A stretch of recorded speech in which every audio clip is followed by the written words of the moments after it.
Namo tassa bhagavato arahato samma sambuddhassa. Namo tassa bhagavato arahato samma sambuddhassa. Namo tassa bhagavato arahato samma sambuddhassa.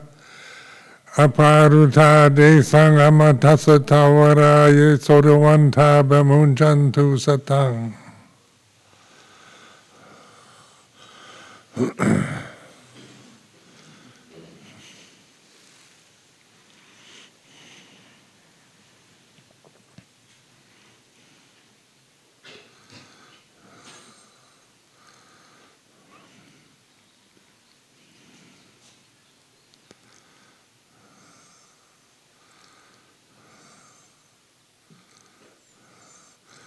So this evening, this is the second evening of this retreat, and encouragement.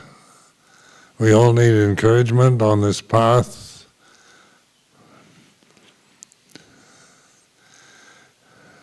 Because we do get stuck, we have obstructions and things to deal with just in our own mind. Because we can understand oftentimes the teachings intellectually, they're easy enough to comprehend. And that's the Bhariyati Dhamma, or the Dhamma we get from the scripture. So that's acquired knowledge. You acquire that from outside yourself. So that's what we're mostly, educated people who've acquired knowledge through going to schools, universities, and so forth. And that's what we think knowledge is something you acquire. Or wisdom. What is wisdom anyway?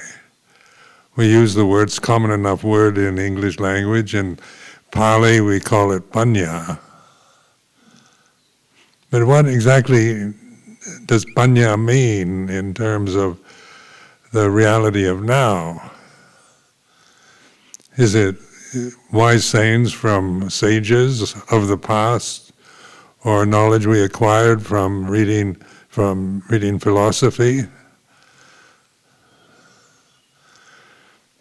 And so panya is universal wisdom. It's not personal. It's not even Buddhist. Buddhism is a convention, but wisdom is the very nature of Dhamma, of the universe that we live in, is wisdom. And it's through this wisdom, and how do we get to this wisdom? Because most of us don't feel wise. When you ask yourself if you feel you're wise, it's probably overestimating your ability. So it's not like the ego, it's not like a personal attainment or property or acquisition.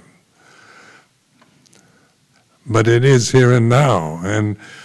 And what is that which is here and now that we can recognize without going anywhere else, where we're in the position we're sitting in here in the temple? And so you can know, right now you're experiencing consciousness, like last evening's talk was about suffering and consciousness. And consciousness then is a fact that you can verify just not by trying to figure out whether you're conscious or not, or think about what I mean by that, but just being aware, opening up the gate, the escape hatch, mindfulness, in other words. So sati and panya, mindfulness, wisdom go together. The sati is our ability to be present here and now. Because even though obviously, that's a true fact. We're all here, and the time is now. Nobody's going to refute that. On a personal level, I'm here, I'm sitting here, you're sitting there, and the time, you say, what time is it? It's 5 minutes past 8 o'clock. Well, that's convention. But the reality is it's now that you're listening, you're hearing, you're feeling, you're experiencing through the body, through the senses, and it's like this. So wisdom, in this sense, is not a critical function. It's not saying right or wrong, good or bad, true or false. The critical function is the thinking mind, so when you try to figure out whether you're wise or not, or what is wisdom, or whatever, then you're caught in the proliferating tendencies of the intellect. And it leads to doubt, uncertainty, am I right, am I wrong? Where mindfulness isn't about right and wrong, it's here and now. And being able to recognize this.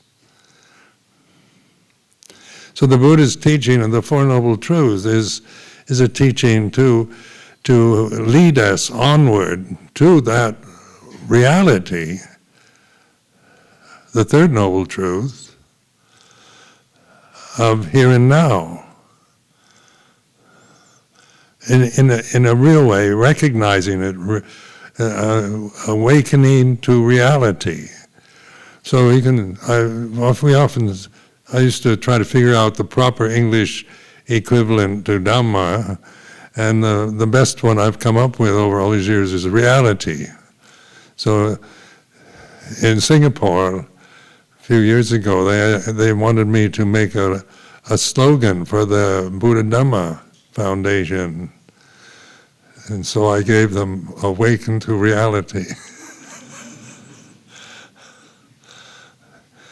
And then people have asked me, one time I remember somebody asked me, can you describe Buddha's teaching in one sentence? I said I can do it with one word. Wake up. Hyphenated word.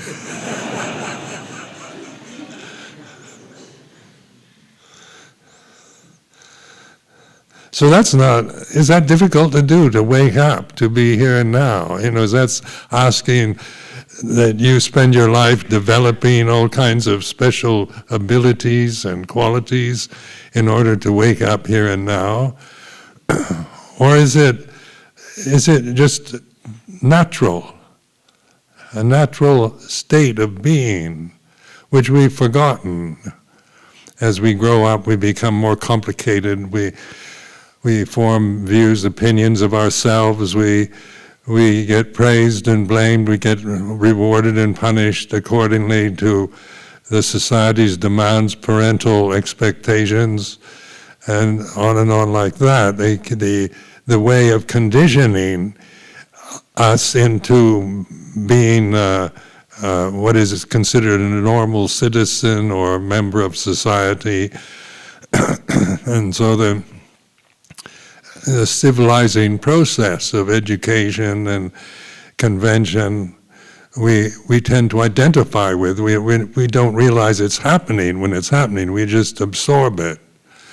Like a child is like a sponge. They just absorb whatever's around, good or bad, right or wrong. So what is wisdom then?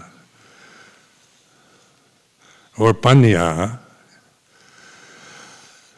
And it's consciousness. It's the ability to discern reality from delusion. It's not even saying reality is better than delusion. It's not taking sides. But it's an awakening to reality, to Dhamma, to the reality of pure conscious awareness that is our very nature, so it's not, you don't acquire that, you don't get it by doing something, and in the future you hope to get wisdom. It's learning to open, to trust, to observe, be the observer. So wisdom is the observer of delusion. Like delusion can't observe wisdom. It's impossible. So delusion, in this sense, the Pali word avijja, not and in the strict terms of Pali Buddhism, avijja is not knowing the Four Noble Truths. There are 3 aspects and 12 insights. So it simplifies everything. Put it in these teachings of the Buddha. They're directives. They're not doctrines. They're directional signs. Like if you want to go to London, you follow the signs. You go into Hemel Hempstead and then you see a sign pointing toward London. It says London on it. And if you follow the signs, you get to London eventually. But enlightenment is quicker than that. It takes time. It takes time to get to London from Hemel Hempstead, where it's timeless. The reality of Dhamma, wisdom, consciousness is here and now. So it's not, you don't have to go anywhere, but awaken. Now the first noble truth is, what is aware of dukkha, of suffering? The first noble truth, there is the statement, there is dukkha, there is suffering. So that is, it's not a kind of doctrinal statement. It's not saying everything is miserable and suffering. So it's not coming from trying to be metaphysical in any way or make generalizations. It's just pointing to the experience of suffering. So what do? We look outward and see suffering around us. We read the news and we hear all the kind of tragedies, scandals, miserable things that are happening in the world. and you realize that that's suffering. But in the reality of our own life, which is we're not involved in directly or personally in any major conflicts, I hope. We can live in a nice kuti here in Amaravati and still suffer, even when everybody is being cooperative and good to you. So why? What is it? It's a noble truth.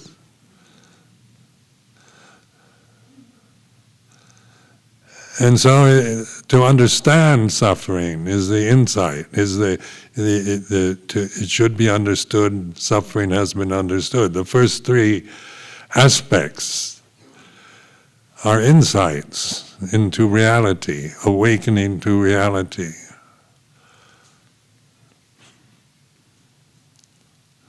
Then the second noble truth, there is a cause or an origin of suffering. It's not ultimate reality, in other words. Dukkha is not the ultimate truth. There's a cause, it has a cause. It has a beginning, it has an origin. So suffering is something that we can observe with wisdom. But we tend to be aware of suffering as something wrong with me or the world around me. There's something wrong with it, and I suffer because of the things that are wrong. We can apply it to ourselves. Because I'm this way, I get angry and jealous and frightened, and I shouldn't Or we can blame the suffering we're experiencing in the present on something else, somebody else. But that's not the noble truth. That's just a reaction to suffering. The habitual blind reaction to something unpleasant, unwanted, that we tend to identify as some personal quality. But to understand suffering is not to grasp it and identify with it, but to recognize it. It's like this. Just the reality of being, the sense of being separate from everything, of feeling lonely or different or self-conscious, or, it can go into all kinds of anxieties and worries and self-criticisms or blaming others. But that's not the noble truth. The noble truth is there is suffering. It should be understood. And then the third insight is the result of understanding suffering. There's a profound knowing through wisdom, not through acquired knowledge from Scripture. Through wisdom, suffering has been understood. So you see, this is a reflective paradigm the Buddha gave us. The statement from the Scripture, the Buddha's word, and so forth. The second aspect, what to do about it, to understand it. The third, the insight into it has been realized, has been understood. So that's pretty clear, isn't it? That there's three aspects to each noble truth. Is what I call a reflective paradigm, pattern to follow. So it's not critical. It's not saying anything's wrong with suffering or who's to blame for it. It's recognized. It's like this. Now, the origin of suffering. Suffering or dukkha has an origin. It begins, and therefore anything that begins ends. So the beginning or the origin of suffering is ignorance of Dhamma, not having insights, just operating out of the momentum of habit, conditioning, fear, desire. And in these kind of emotions, we tend to just be caught in reactivity to praise and blame, success and failure, the worldly dhammas. We're caught in just reactivity, which is natural. Nobody wants suffering. I don't want suffering. I want happiness, security, love, acceptance, all the best. And that's what out of desire, out of the origin of suffering, avijja, ignorance of Dhamma, then desire arises, and we grasp it. I want happiness, I don't want this suffering. So this is very important to reflect on the nature of desire, because the second noble truth is an investigation of desire, of tanha. In the Pali word for desire is tanha.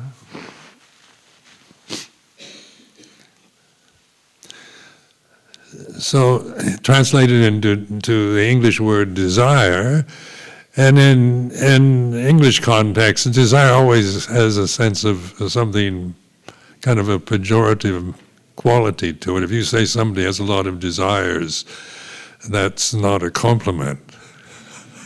They might have a lot of very good desires. Some people are oversupplied with very good desires. So desires can be good, they can be bad. So it's not about not having desire, because this realm that we're experiencing is a desire realm. The very bodies that are sitting here are desire forms. The senses, they're about desire.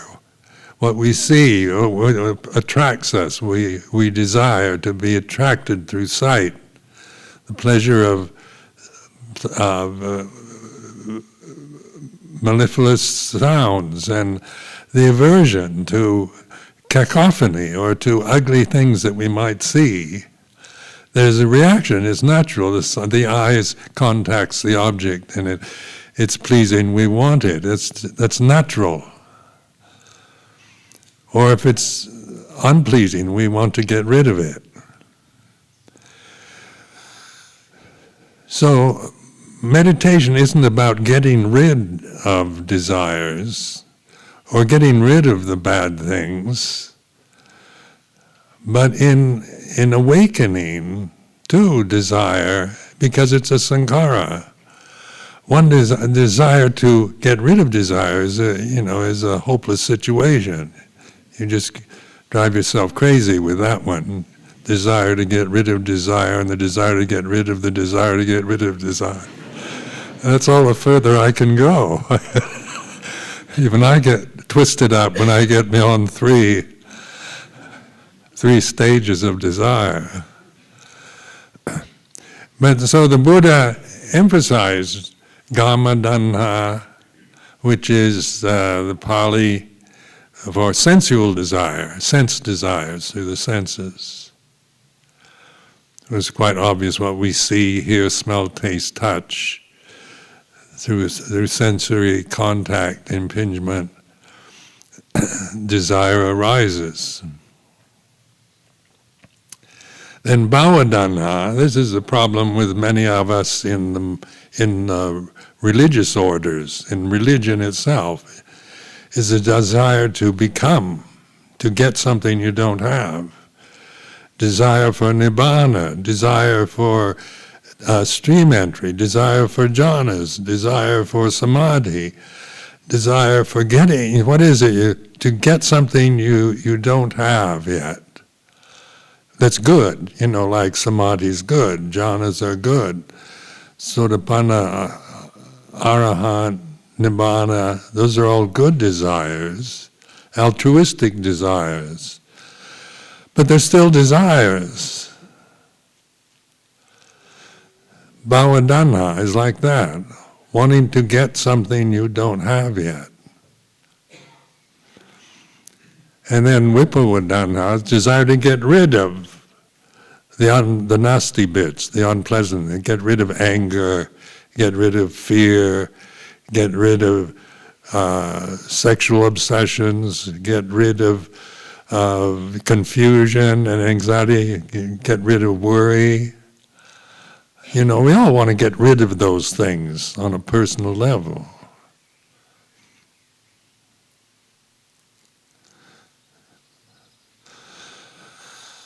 So this is investigation of desire. What can know desire? What can know kama-tanha, sensual desire, or bhava-tanha, or vipawa-tanha? What is it that discerns it? It's not a desire, is it? Desire can't see itself or see other desires, but this sati sampajanya, mindfulness, wisdom, intuitive awareness, this ability we have that the Buddha pointed to. This is the whole point of the Four Noble Truth teaching. Is a directional signs. Where is it? It's directing us to look, not outward, to destroy desire or get rid of things that arouse desire, but to know desire for what it is. It's the way it is. Kama-tanha is like this. So our relationship to desire is knowing and understanding it rather than grasping it. So the insight is to let go of desire. But to let go of desire, you have to know what desire is. And we don't think we should let go of our desires can be one of those righteous statements that religious people tend to often give us. You should not have any desires, you should let go of all your desires, is a righteous statement. But in order to let go of desire, it's not annihilating it, because this realm is a desire realm. This is the way it is. Bodies desire form. The senses are desire forms. The objects around us are desire forms. The universe that we perceive through the senses is all about tanha, desire. Arising and ceasing, birth and death.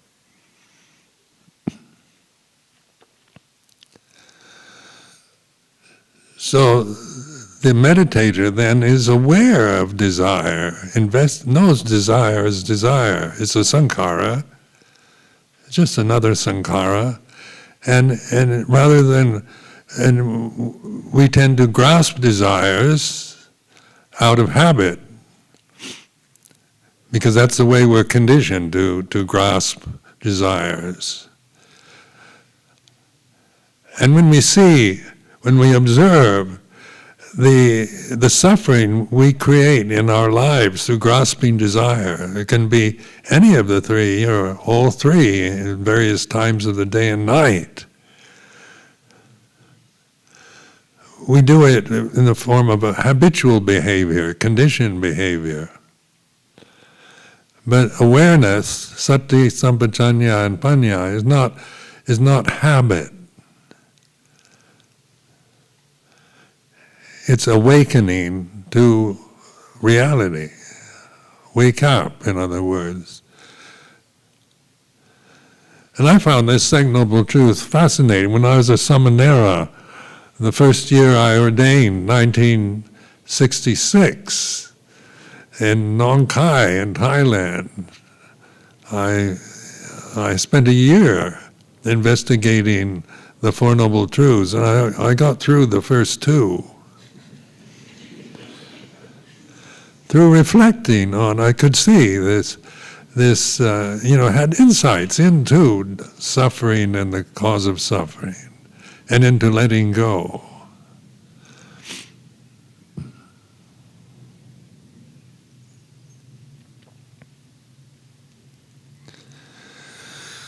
But to let go means you have to know what to let go of. And sometimes when we use the word letting go means like getting rid of. I don't like desire, I'm going to get rid of my desires. And so that's vippawadanha, and you can't win on that by doing that. It's to understand, to recognize, to know for yourself through letting go that you actually let go of desires, which is just releasing your blind habitual grasp on desire. So avijja is the cause, tanha, upadana, grasping. So in the Pali language, upadana is like grasping. You have a kama, sensual desire. You grasp it. You out of habit, out of just. That's the way you're conditioned to do that. You see something you like, you want to get it through the sensory impingement. Then bhavadana, wanting to become. I'm not good enough the way I am. I'm on a personal level. When we all start with the idea, there's something I've got to get that I don't have yet. I'm not good enough the way I am. And I need to do something in order to get rid of these faults, these delusions I have about myself and the world.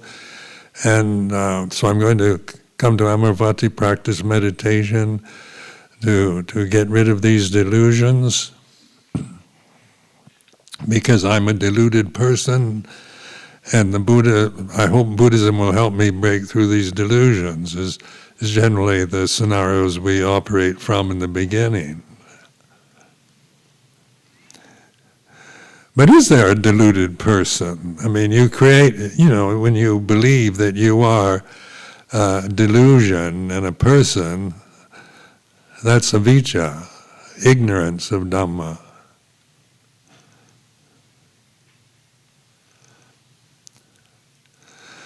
And it doesn't mean I'm already enlightened, I don't need to meditate.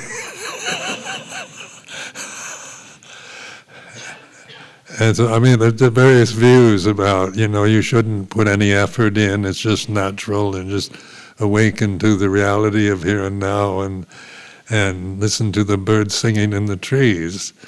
And it's all kind of poetic and beautiful.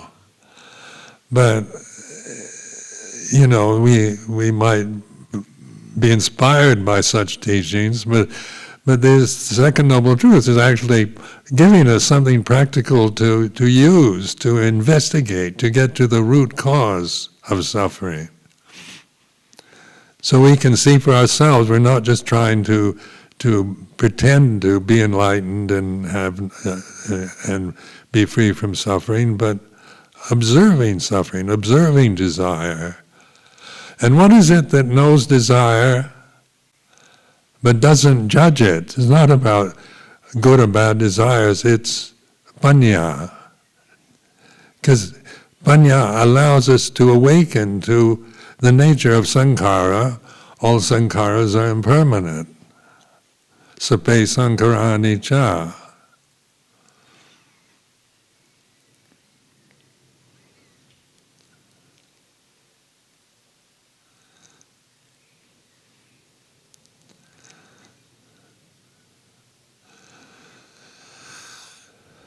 So the path to wisdom is mindfulness.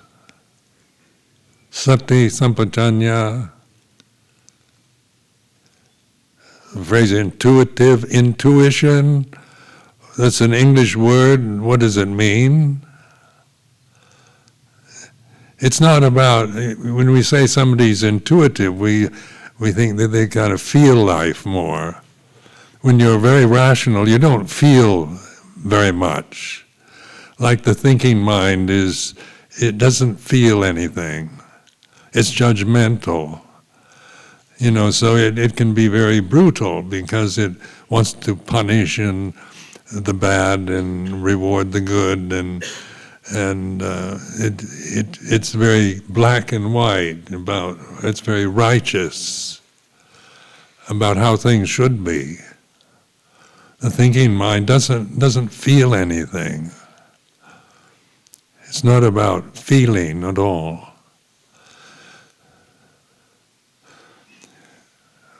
But the sense realm that we're experiencing is all, the reality of here and now is really about feeling, not about right and wrong, isn't it?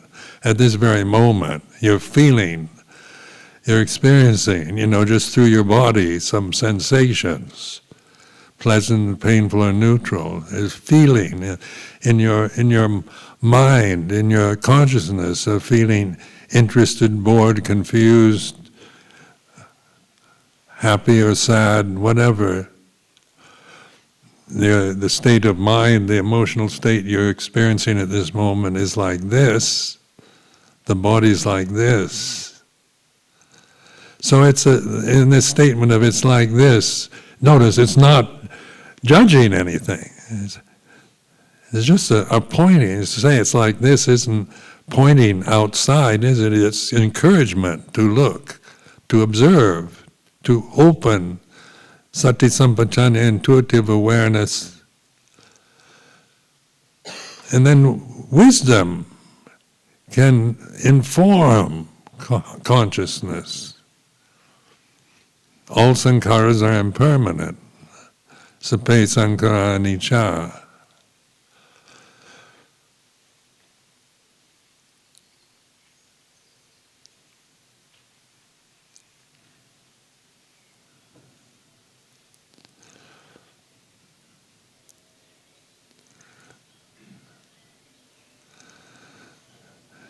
So recognize like Vedana and feeling, pleasurable feeling, Sukha Vedana, unpleasant feeling, Dukkha Vedana, Dukkha Matsukha Vedana, neutral feeling. Both on the physical plane and mentally, being aware of when you're inspired, somebody praises you, you win a prize, you get the OBE, you get a title from the Thai king, that kind of feeling. We call that happiness, or you feel glad or happy about it, is like this. So it's not trying not to feel happy about being praised by the society or anything, but recognizing happiness as sankhara rather than as grasping it and wanting to maintain that feeling, because it's very impermanent. To be praised and awarded accolades, titles, and appreciation from others is like this. It's happiness is like this, and that's sati panya, mindfulness wisdom operating.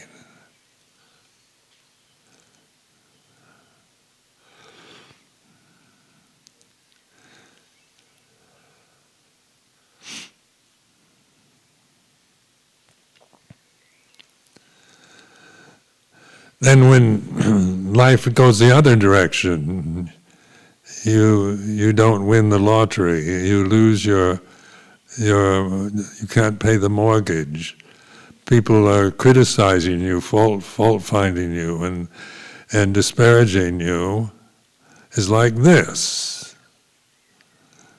Praise and blame. And wisdom is the same, isn't it? Whether you're being praised or blamed isn't really that important. It's the awareness that's important, the sati sampajanya, the wisdom to know that whatever you're feeling physically or emotionally now is sankhara, sape sankhara anicca, all conditions, all sankharas are impermanent. So anicca is the word in the vipassana world, to explore anicca, the impermanence of conditioned phenomena, because that's the first characteristic common to all conditions.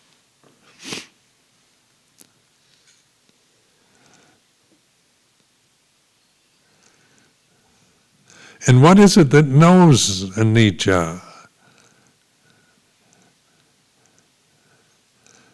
It's sati panya, it's dhamma, it's awareness, it's non-personal.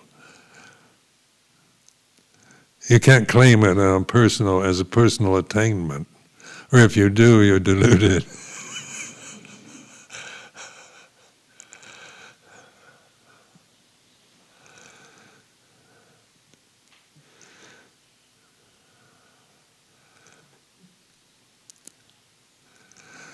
So many, in teaching meditation retreats and so forth, so many people want to, they have come for interviews, and then how do I get rid of my anger, or is a common one, or fear? I have a lot of fear and anxiety. How do I get rid of it?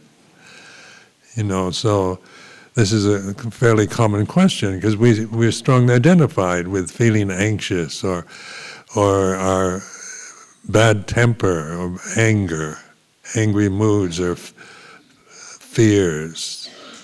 Because, on the ideal level, on the rational level, on the unfeeling level of life, I should be brave, I shouldn't have fear, I'm a bhikkhu for 50 years now, and I should be above anger, I should have metta for all sentient beings. That's ideal. But it doesn't feel anything. That's not the way things are. That's a beautiful ideal. And when we grasp ideas or ideals, we still suffer because we're never going. This is not about ideals. This is life as it is here and now, as you're experiencing your body here and now, your emotional, mental state here and now is like this. The atmosphere is like this.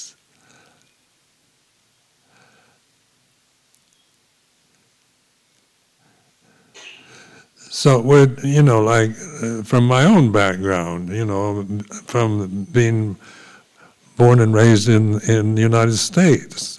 So it's a country, it's a civilization based on ideals.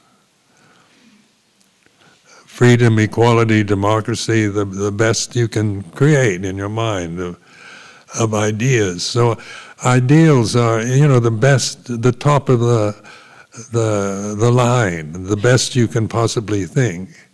Universal love, compassion, being free from all defilements, having everybody equal and everything fair and just, no corruption, a completely democratic system that works where everybody's cooperating for the welfare of the country, for the welfare of the population.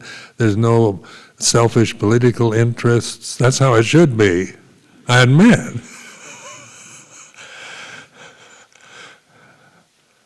But what is that in the here and now when I talk like that? That's an ideal, isn't it? It's very high, very beautiful, not to disparage it. But awareness, sati sampajanya, allows us to see things as they are. It's a sankhara. Ideals are sankharas, which isn't taking away the beauty of the ideal, but putting it in proper perspective, because we're living life, we're experiencing reality here and now.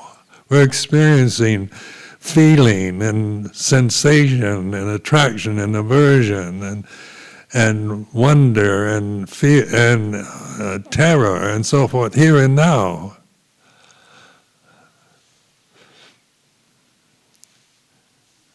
Where the ideal, if grasped out of ignorance, then it makes us always discontented, because life isn't ideal.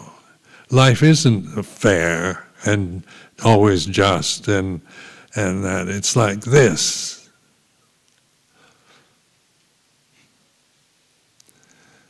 And in this way, it's not cynical or negative, it's just the willingness to learn from the way life is, rather than wishing it were otherwise, wishing it were perfect, and everybody was enlightened. And you'd have a really functioning democracy if everybody in the UK was an arahant. It'd be ideal society. But that's not the way it is. It's like this.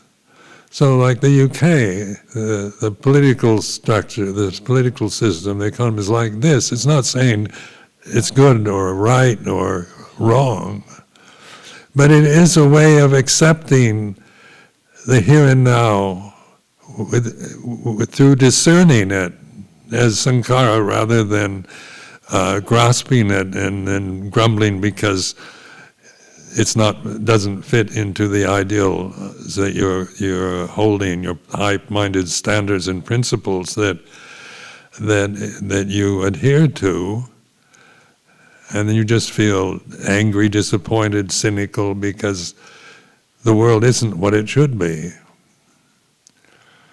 Because the world is the way it is. It's about sankhara, about birth and death, old age, sickness and death.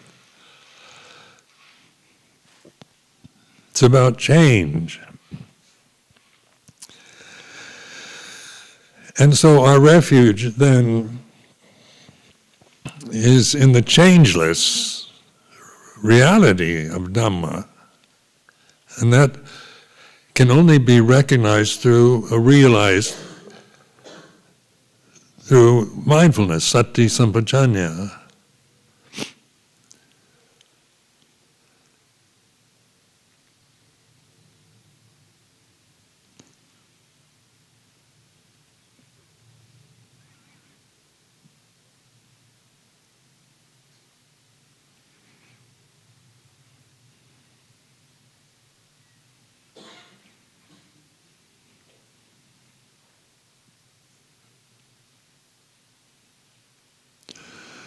So letting go of ideals isn't kind of annihilating them.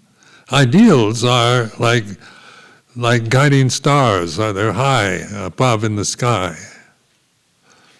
They give directions. Directional signs. So guiding star, you have to notice that. But if you stay focused on the guiding star, you don't notice the ditch in front of you. The guiding star is beautiful. So that's one level. We need inspiration. We need hope and guidance and things like that. There's a direction. Faith in this tradition is based on faith or saddha. But in Buddha Dhamma, faith is always balanced with wisdom. It's not a blind faith. It's through awakening that wisdom can operate. So the faith you have in the Buddhist teaching increases the more you practice it. Well, you have satta and panya, faith and wisdom. So, where there's blind faith, where you just believe in something but there's no way to practice it. You just hold on to some belief system that appeals to you, that you have faith in, that you believe in. But oftentimes one holds on to beliefs out of fear and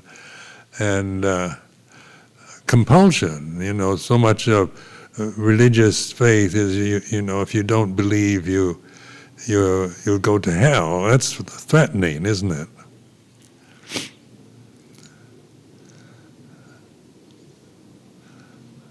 That's how I was brought up.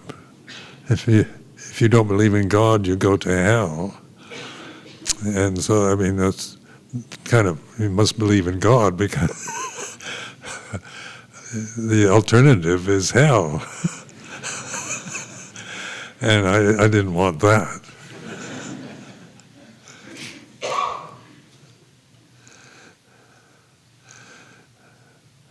So I reflect on my own experience. Like when I was 21, I came across Zen Buddhism. I was in the U.S. Navy at the time, 1955, and I was on a cargo supply ship from San Francisco, which was the home port to the bases, some military bases in Japan and Philippines. And it was in Japan, somebody gave me these books by R.H. Blythe on haiku poetry, and they mentioned Zen Buddhism.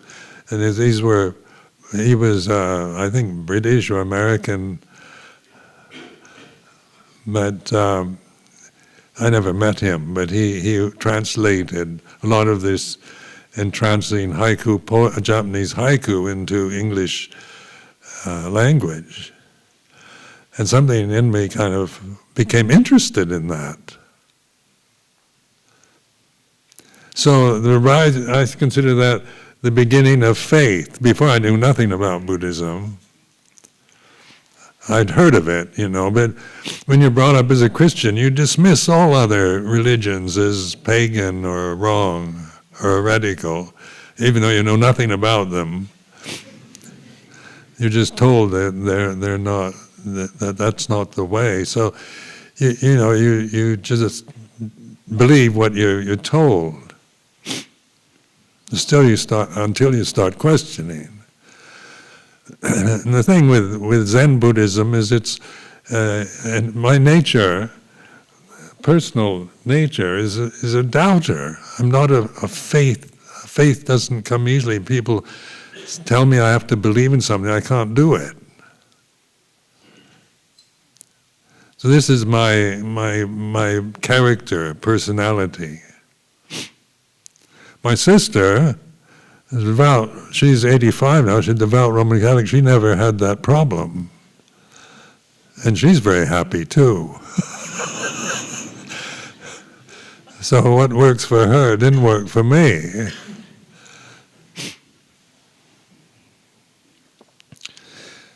Then one time I was in India in 1973 or 72, going on Tudong and wandering in India. And I came to this ashram in Gorakhpur, a Hindu ashram, and I asked to spend the night there. So the Swami, the head Swami came out. He was a very impressive looking man in orange robes and had earlobes that came down to his shoulders, and he had big, beautiful jade earrings in these long earlobes. Very impressive looking person. And he said, "You should be a Christian. You were brought up as a Christian, weren't you?" And he started yelling at me, and I thought,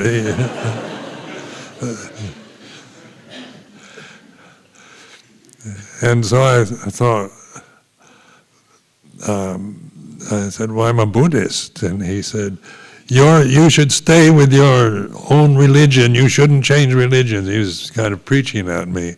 So I asked him if we could spend the night there, and he said yes. That was good enough. But didn't arouse faith in his particular style.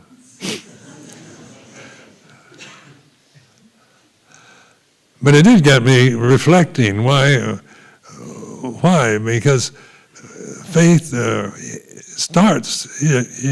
Who's to know what it is that arouses faith in some that bores somebody else? Because at that time, 1955, not very many young American males would have much faith in Zen Buddhism or anything Asian at the time. It was all very different interests at that age when you're 21. So I kind of reflecting back, it was just an initial interest in the haiku poetry that led into Zen Buddhism. And then that leads to this moment here where, 60 years later, they pursued that faith, the original faith that just started with an interest, led onward. As soon as I, could find other books on Zen Buddhism, it was becoming increasing kind of fashionable in the Bay Area in the 1950s. And the more I read, the more interest I had in it, and to the point of wanting to practice, to not just read, because reading inspires, and it's important in the beginning, but it's not sustainable. You can't sustain inspiration.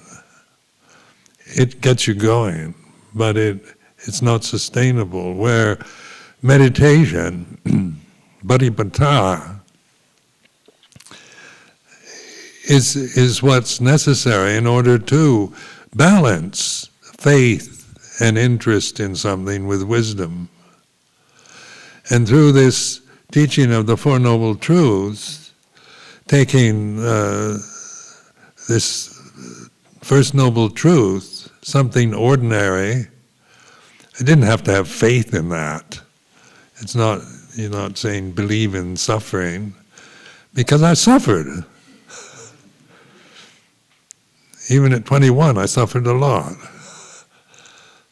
And over what? Over just thinking wrongly, of jealousy, of fear, of self-consciousness, of anxiety about the future, and on and on. There's all kinds of neurotic habit patterns that tend to take me over when I was young. So the First Noble Truth was not a mystery, was not something I had to believe in. It's just something I started looking at in a different way. and seeing it always as in a personal way.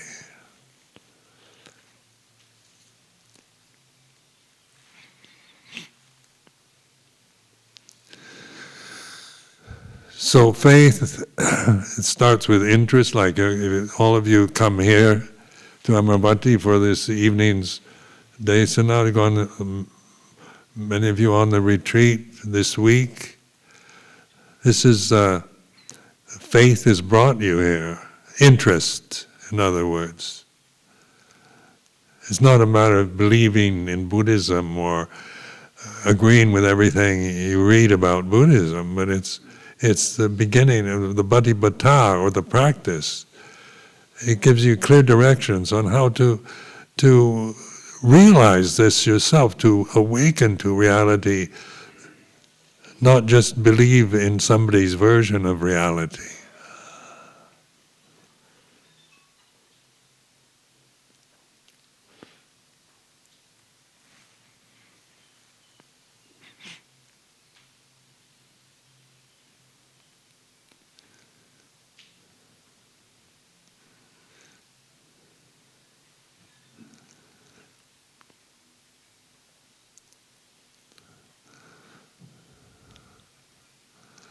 So the simple reality of here and now, this sense of awareness is like this. See it as relaxed attention, not just, it's not willful, it's not trying to get something or control, it's openness, receptivity, listening, non-judgmental.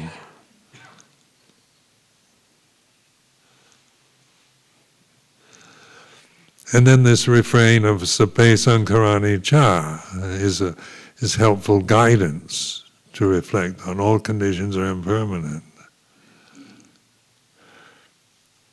So we can apply that, obviously to the physical condition, but to, because we're such a feeling species, we're so sensitive. And we live in a sense realm, the sense world. The natural world is all about feeling, sensitivity, birth and death. Our relationship to sensitivity is to understand it, to be aware of it is like this. Feeling happy is like this, feeling sad is like this. And what is it that notices, that is aware, that discerns happiness and sadness?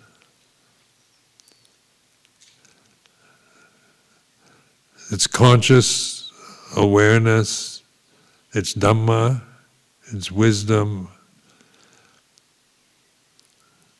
And that you can trust as you cultivate this path and the insights. You get insight into this is through this kind of practice. It becomes more clear, more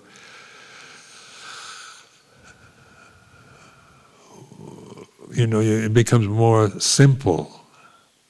Because Buddhism can look incredibly complicated when you think of all the Tripitaka and the Abhidhamma and Mahayana Buddhism and Vajrayana Buddhism, and there's so much written on Buddhism. There's so much to read, so much to learn Tibetan, learn Sanskrit, learn Pali, learn Chinese.